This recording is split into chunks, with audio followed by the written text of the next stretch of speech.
Gods of Wheat Street, the hilarious black comedy, and 8MMM, which gave you insights into Alice Springs, and the very, very famous Redfern Now. In this series, it was the first one to be commissioned that was written, acted, and produced by Indigenous Australians. Under her leadership as head of scripted, Sally plays an integral role in reshaping the slate by commissioning titles that not only champions bold Australian content, but attracts international co-productions, such as Mystery Road or Total Control. Other wonderful titles like The Letdown, Jack Irish, and Rate, just to name a few. Although she has all of this to deal with, Sally continues to be involved with the Indigenous Department's initiatives in order to provide professional development opportunities for Indigenous filmmakers, creating enormous growth and a distinctive body of work.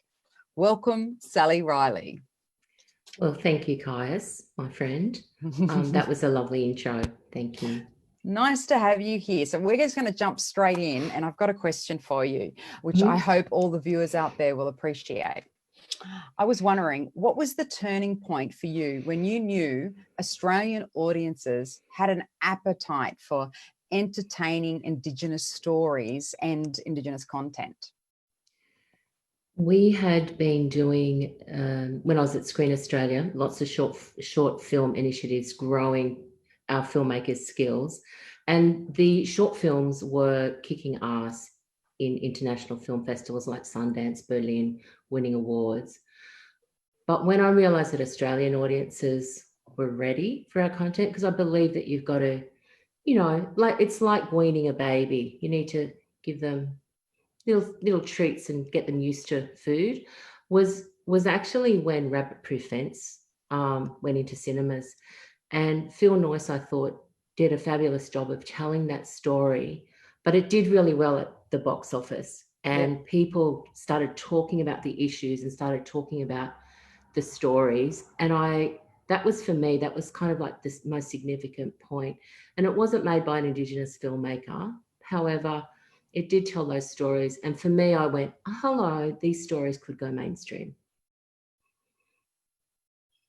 Absolutely. And throughout your career, you've always had that way of seeing, and as you say, little bit by little bit, seeing when things are getting ready. And then you've gone there before it's happened. I'll use the example of you were working on shorts and initiatives when you were at Screen Australia, and then you made the transition over to TV. What was behind that jump for you? For me, I mean, I spent 10 years at Screen Australia, and we basically hothoused our filmmakers. We took them to workshops. We tried to move them through really quickly. But it's about audiences for me. I think that I'd spent 10 years, we'd done short films, we'd done feature films. We did feature film initiatives and documentary initiatives. But we hadn't really moved into series drama apart from, and we had done documentary series, but for me, television is where the audiences are. And now, of course, it's on streamers like, Netflix and those guys. But at the time, for me, the biggest audiences was on broadcast television, and it still is in Australia. So for me, I wanted to get our work out to the biggest audience possible and show them what we could do. So is part of that, I'm sorry to cut you off there, Sally, is part of that realizing what the audience is, but then also looking at how can you get such a high quality, like how are you going to finance it and back it?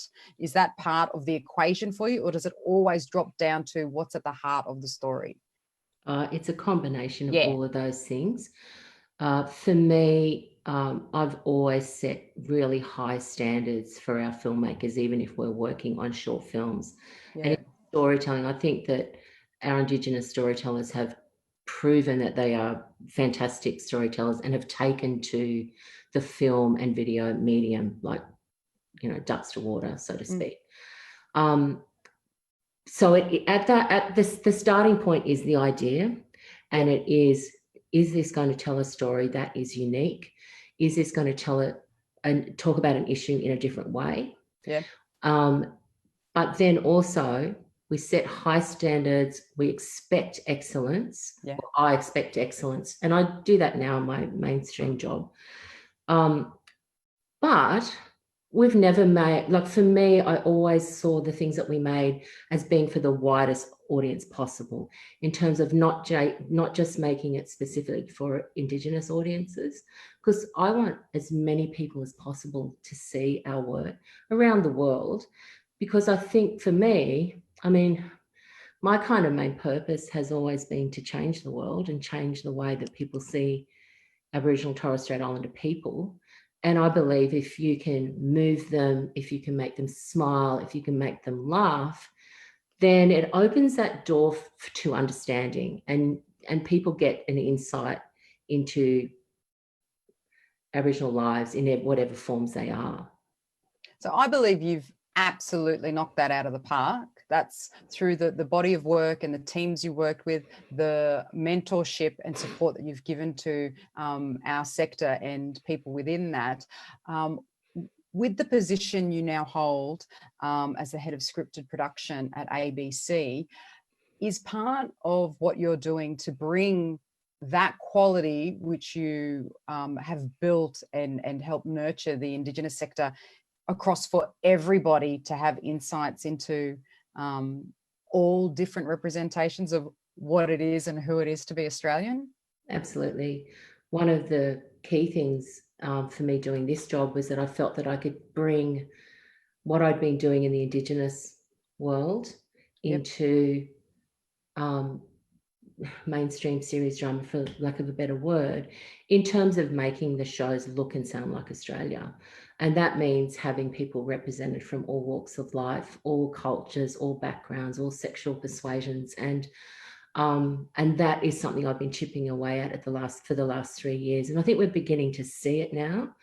I also have wanted to lift our dramas out of just being domestic dramas, Australian dramas, and to elevate them into being premium drama that will travel around the world. So that's a big push for me to try and you know, to do that, you need bigger budgets, you need international partners, you need all of that. But at the heart of all of these stories is an Australian story. And that might be Vietnamese, or it might be Indian, or it might be Indigenous, or it might be whoever.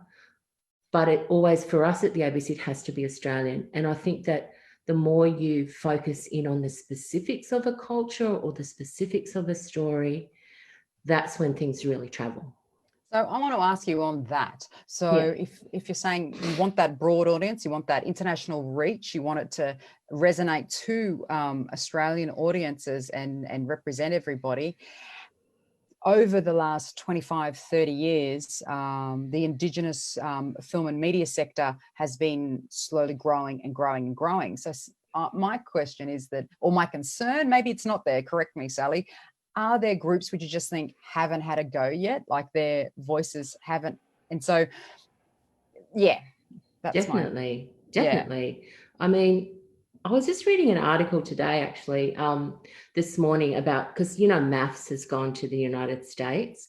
Yep. And not complaints, but the things that people are talking about on social media is that it's so white. And they're like, oh, is this an issue in Australia? Is this an issue for Australian audiences? And for me, it's always been an issue. And for me, I always have, because I've had to focus in on, are there Indigenous creators on this? Where are the Indigenous actors? When we're writing something, what actors will play this?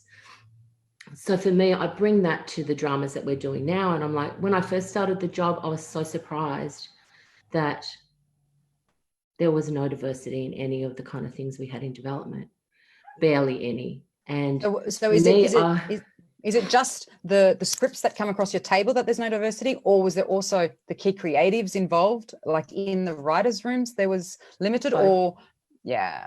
It was both. I mean, this is 3 years ago and things are changing. Absolutely. But yeah, it was both. And, you know, we really now are really encouraging producers to put diverse people in their story rooms. We're really looking to grow people from all cultural backgrounds. Yeah. to actually bring us stories. Yep. And then, you know, maybe they don't have the skills. Like when you and I started Kaya's, Yep. like we in our workshops, we had to bring non-Indigenous people in to teach us how to do what we do. And everyone was so generous. It was amazing. And then we finally got to a point where we could have, you know, Warwick, Wayne, Bet Cole, those people come and be our mentors. So Yep. we grew it. So we're kind of starting out in the area. And there are a few, you know, people with different cultural backgrounds. So you look at someone like Corey Chan, who's now kind of, you know, in high demand in terms of directing, but someone gave her the go. Someone gave her that first opportunity. Yeah. And maybe that was a short film, maybe that was a web series or something. But I believe you have to give people an opportunity to fail sometimes is where you learn the most. Yep. But also just that opportunity and to see if, you know, I mean, I'm also always constantly searching for talent. I mean, that's partly why we were doing all the short series is like, okay, let's test this person, let's test this idea. And that's something which has been prolific in all the things that you've been wrapped around. And I'll highlight black comedy for the fact that had an idea, got a great producer production team around it, and then you brought in talent who may or may not have been specialists. They may have come from a journalist background. They may have been stand-up comedians. They've never written for screen in any way. No. But you went there. So for my big thing about what I can see on the outside with you, Sally, is that I don't like the term when people say, oh, risk taker, you make bold decisions. I think you're very, very strategic and calculated with that risk. I think that I am a risk taker, but I have to take calculated risks. Yep. I work a lot on instinct. However, instinct's not enough. You have to develop your instinct and you have to have some strategy behind that. You have to know what you're looking for so that then you can then trust your instinct to go, oh, wow, this could be something. So it is a combination of everything. And yes, there is always strategy involved. For me, it's always been about finding where are the gaps, like what haven't we done? So when we did black comedy, we hadn't done any comedy. Yep. And so we went, okay, well, let's do a sketch show. I coaxed Kath Shelper to run the workshop for me because I'd worked with her a lot on running the workshops for our short films back in Screen Australia days. But then we did a call out Australia-wide to go, come and make this TV show with us. Found some fabulous people, one of whom is Nakia Louie, who we asked him to send in videos. And I hope I'm allowed to say this, but I mean, everyone will get it. Her video was hilarious, but also it was quite political, as we've come to know what she is. It was called culturally appropriate stripping, like strippers, which was hilarious because it was kind of, I mean, you can imagine what that was like. And I just went, oh my God, there's a voice. Yeah. There is someone who has a point of view. Yes. And who has something to say. Yeah. And that's kind of what you're looking for. So you say that, and I see that in all of the Indigenous works that you've had a hand in. But I can also see that if we look at some of ABC's latest, like Total Control, and if you look at Stateless, and the fact that you're elevating voice, as you say, of the voiceless. Now, my question, and you don't have to answer it, is how does, on an international level, do they get these stories? Is it the same for them, or do they just trust the teams? Like, it's a combination. Yeah. But, okay. You know, Stateless was a hard one. It took us a long time to get that up because, you know, it is about refugees. People think it's going to be worthy. So we spent a lot of time working with the team to make it emotional, to give audiences a way into this story. Because, you know, we all look at the news and we think, oh, we know boat people's story. Yep. But to still bring that emotion and authenticity to it. But, you know, with the international partners, having a star like Kate Blanchett, you know, like all the stars that are in Stateless really, really help. And more they are wanting those stars in their shows. So it gets harder and harder. But I think that NBCU and Matchbox really pushed to have this show made, and now they have made a sale to Netflix with this show, which is fantastic because it means it'll be seen everywhere. So it's kind of about trusting, you know. With content like that, and because for me, in a way, it is new-ish for ABC, is that challenging for the audience that ABC has, or for other people? Yeah. It is. We have a core audience, yep. which, you know, is no secret, is an older audience. And they come and watch those shows. I mean, Mystery Road has been like amazing. But yeah, Stateless did really well for us. And I think once people realized it wasn't they weren't going to be lectured to. Yeah. I think that they came to it. What tends to happen for us is that our core audience will watch on linear, and then a younger audience will come to iView, which is our FOD player. Yep. And drama and comedy are the biggest drivers of iView for us. But so with the comedy, let me jump on comedy there. ABC just is amazing in the comedy space. And so with that, are you looking for the same level that you're asking for your drama? Are you pushing it? And trying to. Yeah, we are. I mean, we want to elevate it so that it does travel as well. Yes. And we are trying to make it, you know, travel overseas. And also trying to bring diversity in there as well. Yeah. I think the ABC has done amazing things over the years. Our Wednesday night, you know, we have our panel shows, and we have, you know, Charlie Pickering, and we have all those guys on there who do an amazing thing, and they blood new comedians on their shows and do, you know, and they bring new writers in on those shows. Yes. And then with the narrative comedy at the kind of at the end of that night, we work with comedians a lot. Yeah. But, you know, something like The Letdown, which is, you know, a comedy, but it's absolutely got heart, and it's a drama. It's emotional. Like, yeah, but it's funny, like mothers who watch it, you just, you know, like, you know, if you're a mother, everyone's had problems with breastfeeding, and but it is quite funny as well. You know, I remember putting tea bags in my toaster and not realizing what I was doing until I was about to pour the hot water into the toaster. Like, you know, you can, you know, the kind of, that's that authenticity that I'm talking about. Yeah. And we can take lots of risks in comedy, you know, like at the moment where, you know, at 9 o'clock is kind of our kind of shows where we'll put, you know, like Kitty Flanagan or kind of well-known actors and comedians. But at 9:30 we can take risks. So we'll take risks with new talent, new ideas, new shows.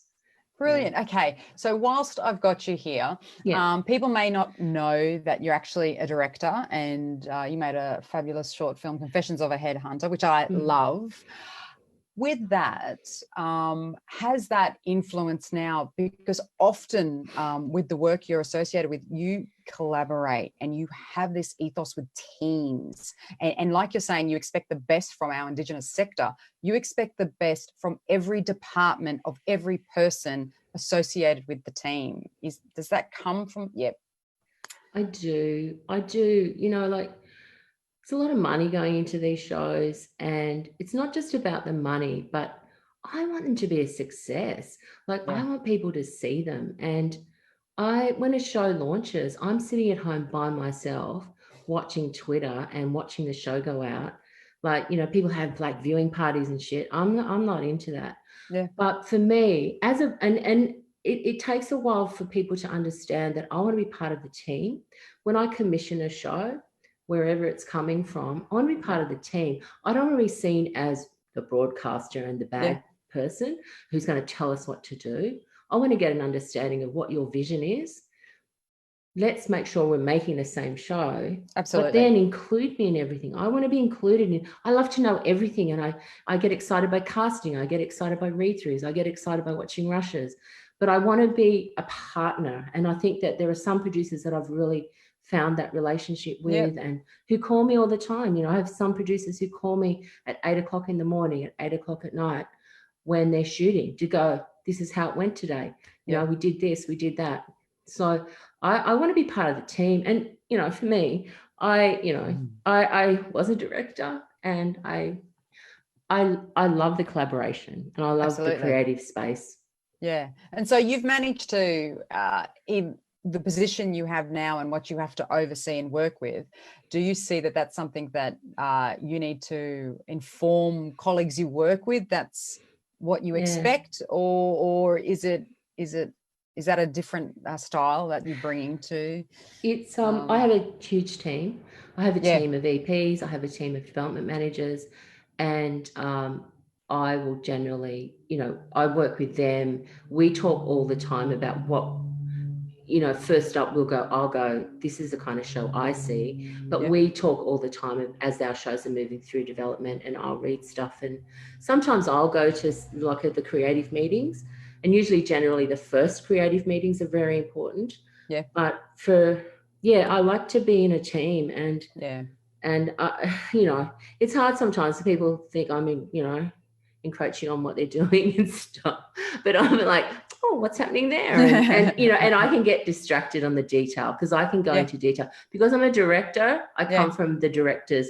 Oh, what, that big print doesn't quite work there. Like, what is that shot? What is, which is kind of good, because then I have people around me who are good on structure and who are good on, the themes not coming through and whatever. So we actually work really well together. We've got a good I like that you say that there's a difference between, you've got the intuition, who wants to know what they do, but there's often the people you work with, they have the craft, they have the experience of having done it, and you do your bit, but I'm involved. Let me have a look. Yeah, and I'll come over the top if I need to. Yeah. Occasionally, not all the time, but sometimes you need to go, hang on a minute, just stop. What is the show we are making? Because I thought we're making a different show.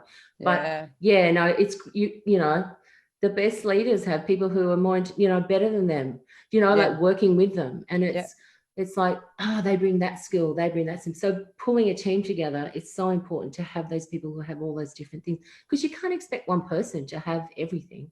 No. Now I'm going to leave, because we're close on the end, but no, not over. I just want to ask one last question. From where you are and the position you've got now, and everything you've done, what do you see is the next space when it comes to where are we going with the content that Australians are making? What do you think is the next space and frontier? I think that I'm not sure. I think that COVID-19 is going to have a big impact on how we shoot things. And I think that, maybe no sexy stuff for a while. But I think that people are going to want hopeful shows. I think that people are going to want some uplifting shows next year. But I think that I feel like the world now wants the truth about things. They want to understand things. So I think it is a time that we can go deep on things. But the audience wants style. They want it to look amazing. They want it to be luscious, and they want it, they want to be absorbed. Like me, I want to be transported. That's where I want to be. Done. Thank you, Miss Sally Riley, and thank you, viewers, for joining us for our In Conversation. Thank you, Caius. Love your work.